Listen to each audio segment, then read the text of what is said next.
बच्चों, आज हम लोग क्लास 12th का इकोनॉमिक्स पढ़ेंगे। चैप्टर दूसरे में लेक्चर 30वां है। इससे पहले मांग की लोच चल रहा था। मांग की लोच को प्रभावित करने वाले कारक बताया गया था। आज हम लोग पढ़ेंगे मांग वक्र का खिसकाव। इससे पहले आपको स्टार्टिंग में मांग को प्रभावित करने वाले कारक में मैं बताया था कि जब मांग में वृद्धि होती है तो मांग वक्र दाईं तरफ खिसक जाता है, और जब मांग में कमी होती है तो मांग वक्र जो है बाईं ओर खिसक जाता है।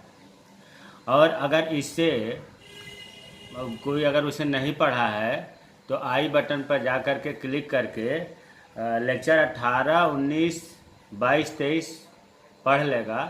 ऊपर कॉर्नर में आई बटन है, उसको क्लिक करेंगे तो जो हम कह रहे हैं लेक्चर 18, 19, 22 और 23 आप वहाँ पढ़ लेंगे तो पूरा समझ में आ जाएगा। अब आते हैं मांग वक्र का खिसकाव।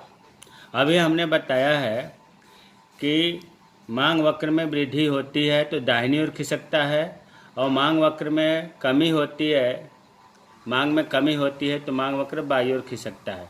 बच्चों, इससे पहले जो मैं लेक्चर 18 में बताया हूँ उसमें मैंने बताया था मांग को प्रभावित करने वाले कारक में कि दो तरह के कारक होते हैं, कीमत कारक और कीमतेतर कारक। आपको याद होगा कि कीमत कारक में मांग वक्र का खिसकाव नहीं होता है बल्कि संकुचन और विस्तार होता है, जबकि कीमतेतर कारकों में जो चार कारक थे, स्थानापन्न वस्तुएं, पूरक वस्तुएं, उपभोक्ता की आय, उपभोक्ता की रुचि, इनके द्वारा जो है मांग वक्र में खिसकाव होता है, वृद्धि पर दाहिनी ओर और कमी पर बाईं ओर।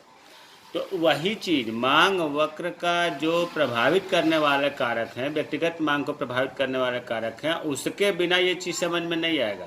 इसलिए आप आई बटन को क्लिक करके लेक्चर 18 जरूर पढ़ें। इसमें देखो कारण है खिसकाव का। पहला है संबंधित वस्तु की कीमत। संबंधित वस्तु कीमत में दो चीज़ आता है, स्थानापन्न वस्तुएं, पूरक वस्तुएं।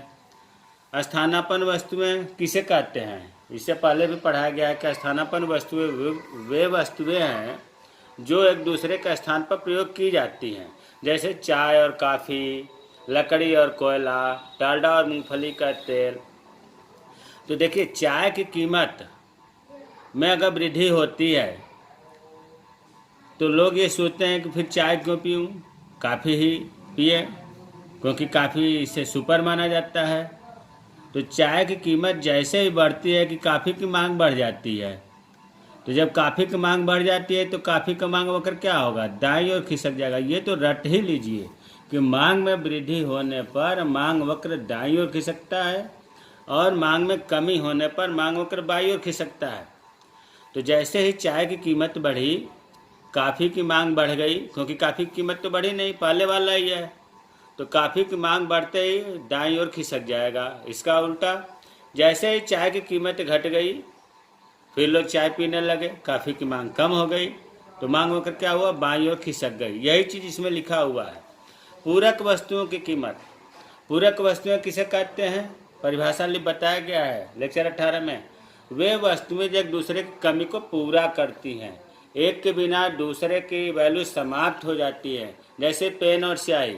स्याही अगर नहीं है तो पेन का कोई कीमत नहीं, पेन नहीं है तो स्याही का कोई कीमत नहीं, वैल्यू नहीं है। उसी तरह से पेट्रोल है, स्कूटर है, पेट्रोल दोनों एक दूसरे के पूरक हैं, एक दोनों साथ साथ कार्य करते हैं, वो पूरक वस्तुओं की परिभाषा है।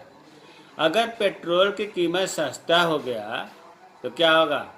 स्कूटर की मांग बढ़ जाएगी, और जब स्कूटर की मांग बढ़ेगी तो हमने बताया है कि मांग बढ़ने पर मांग वक्र दाईं ओर खिसकता है।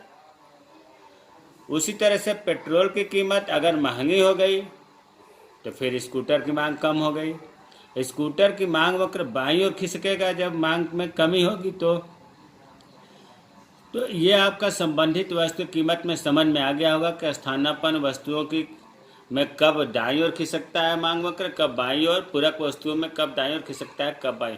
बच्चों देखो, अगर इम्तिहान में पूछता है कि मांग वक्र का खिसकाव का वर्णन करिए, तो आप वृद्धि और कमी दोनों का दाईं ओर बाईं ओर खिसका करके वर्णन करेंगे। लेकिन अगर मान लो अगर पूछ दे कि मांग वक्र बाईं ओर क्यों खिसकता है, तो फिर आपको पता है कि मांग वक्र बाईं ओर तब खिसकता है जब मांग में कमी होती है। तो फिर कमी का ही वर्णन करेंगे। क्या स्थानापन्न वस्तुओं में कहेंगे कि स्थानापन्न वस्तुओं की कीमत में कमी होने से मांग वक्र बाईं ओर खिसक जाता है। पूरक वस्तुओं में कहेंगे कि पूरक वस्तुओं की कीमत में कमी होती है तो मांग वक्र पूरक वस्तुओं की कीमत में जब वृद्धि होती है तो मांग वक्र स्वतः घट जाती है, इसलिए मांग वक्र बाईं ओर खिसकता है। तो कहने का मतलब जैसा क्वेश्चन पूछे, केवल अगर दाईं ओर खिसकाव पूछे तो वृद्धि का लिखेंगे, बाईं ओर खिसकाव का पूछे तो कमी का लिखेंगे, और केवल खिसकाव लिखे तो जैसा इसमें लिखा है वैसे लिखेंगे। दूसरा कारक है उपभोक्ता की आय। उपभोक्ता की आय, इसमें भी दो चीज़ है, सामान्य वस्तु और घटिया वस्तु। अब प्रश्न उठता है सामान्य वस्तुएं किसे कहते हैं? सामान्य वस्तुएं वे वस्तुएं हैं जो उपभोक्ता की आय के बढ़ने के साथ साथ बढ़ती हैं और उपभोक्ता की आय के घटने के साथ साथ घटती हैं। तो सामान्य वस्तुएं आपको समझ में आ गया होगा। अब देखो, जैसे ही उपभोक्ता की आय बढ़ेगी, उपभोक्ता मतलब खरीदने वाला, क्रेता की आय जैसे बढ़ेगी, जेब में जब पैसा ज़्यादा होगा तो क्या करेगा? वो सामान ज़्यादा खरीदेगा। तो वही चीज़ है, क्रेताओं की आय में वृद्धि होती है। फिर मैं बता दे रहा हूँ, ऊपर की तरफ होता है वृद्धि, नीचे की तरफ होता है कमी। क्रेताओं की आय में जैसे वृद्धि होती है, सामान्य वस्तुओं की मांग में वृद्धि हो जाती है, और जब मांग में वृद्धि होगी तो क्या होगा? मांग वक्र दाईं ओर खिसकता है। क्रेताओं की आय में अगर कमी हो गई, जेब में पैसे नहीं है, तो सामान्य वस्तुओं की मांग में कमी हो गई, तो मांग वक्र बाईं ओर खिसक जाता है।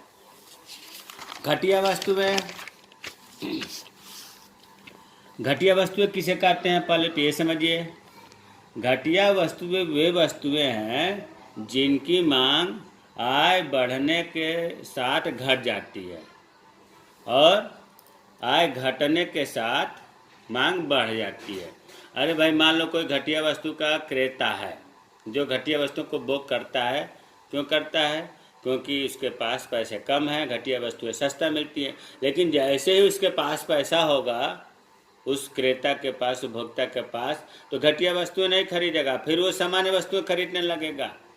तो घटिया वस्तुओं की परिभाषा ये है कि क्रेता की आय बढ़ने के साथ घटिया वस्तुओं की वृद्धि में कमी आ जाती है। तो वही चीज़ लिखा है, क्रेता की आय बढ़ती है तो घटिया वस्तुओं की मांग घट जाती है, और जैसे ही मांग घटेगी, घटने के नाम पर ही बाईं वक्र खिसकता है। क्रेता की आय अगर कम हो गई, जब कम हो गई तो घटिया वस्तुएं खरीदेगा वो अपने जीवन जीने के लिए। तो फिर जब मांग में वृद्धि होगी तो मांग वक्र दाईं ओर खिसकेगा।